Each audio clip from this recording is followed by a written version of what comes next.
Pizza খেতে পছন্দ করো কিন্তু মেক করতে পারো না, তাই তো? আরে আরে কুল, আমি আছি কেন? আমি একদম ইজিলি ভাবে তোমাদেরকে দেখাবো, তাও আবার চুলায় বেক করে। কোনো প্রকার ওভেন কোনো কিচ্ছু লাগবে না, চুলায় বেক করে দেখাবো। জাস্ট তোমাদের কাছে এই ইনগ্রিডিয়েন্ট গুলো থাকলেই হলো একদম হোমমেড। আর তোমরা পিৎজার লুকটা জাস্ট দেখো কতটা পরিমাণে ইয়াম্মি হয়েছে। আমি এই যাবো যত পিৎজা খাইছি তার থেকে এইটা বেস্ট ছিল। আরেকটা জিনিস দেখো, একদম সব নিয়ে যেতেছে এক মিনিটের স্বাদ।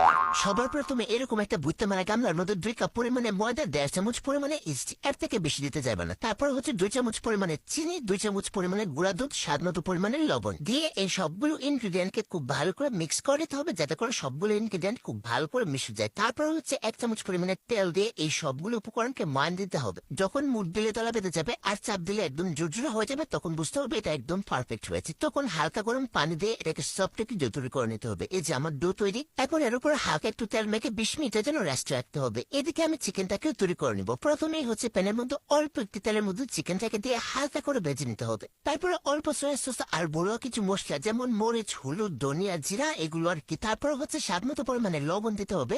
এগুলোকে হালকা করে ভেজে সবশেষে অল্প পরিমাণে টমেটো সস দিয়ে এগুলোকে আবারও ভেজে নিতে হবে। এই যে যখন এরকম একটা কালার চলে আসবে তখন বুঝতে হবে এটা একদম পারফেক্ট হয়েছে। তো এটাকে আমি রেখে দিব। এদিকে আমি ডোটাকেও নিয়ে আসছি। ডোটা ভালো করে ফার্মেন্টেশন হয়ে গেছে। এখন এটাকে হালকা করে মুড়তে নিয়ে এরকম ভাবে রুটি তৈরি করে নিতে হবে। আর রুটিটা হচ্ছে মোটা হবে না, পাতলা হবে না, এরকম সাইজের হবে। প্যানের মধ্যে হচ্ছে অল্প ময়দা চড়াই নিতেছি যাতে করে লেগে না যায়। তো এটাকে দিয়ে নিলাম, দিয়ে সাইড গুলোকে সুন্দর করে সেট করে নিতে হবে ভিডিওতে দেখানো প্রসেস অনুযায়ী। সাইড গুলোকে জাস্ট হাতের সাহায্যে চেপে চেপে একটু উঠিয়ে নিতে হবে। তারপর এর উপর পর্যাপ্ত পরিমাণে টমেটো সস দিয়ে এটাকে সব জায়গায় লাগিয়ে নিতে হবে সমানভাবে। তারপরে হচ্ছে গ্রেট করে দিব সেই কাঙ্ক্ষিত চিজ, একদম বেশি বেশি করে দিতে হবে, যত দিতে ততই মজা বেশি। তো এগুলোকে নিয়ে নিলাম। এখন দিয়ে দিব হচ্ছে ক্যাপসিকাম, দেখছো আমি লাভ শেপ দিয়ে নিচ্ছি। তারপর টমেটো দিয়ে দিব, পেঁয়াজ, কাঁচামরিচ, ব্ল্যাক অলিভ। ব্ল্যাক অলিভের দাম মাত্র 200 থেকে 300 টাকা নিবে। তো এর উপরে আবারও দিয়ে দিব চিজ। সারা একটা জিনিস তো ভুল করে ফেলছি, চিকেনটা দিতেই মনে নাই। তো আবারও এর উপরে চিকেন দিয়ে দিতে হইব। সারা আমার দ্বারা তো ভুল হইব, ভুল না হলে তো আবার তুমি তাদের সম্পূর্ণ হইব না। তো এই যে দিয়ে নিলাম, দিয়ে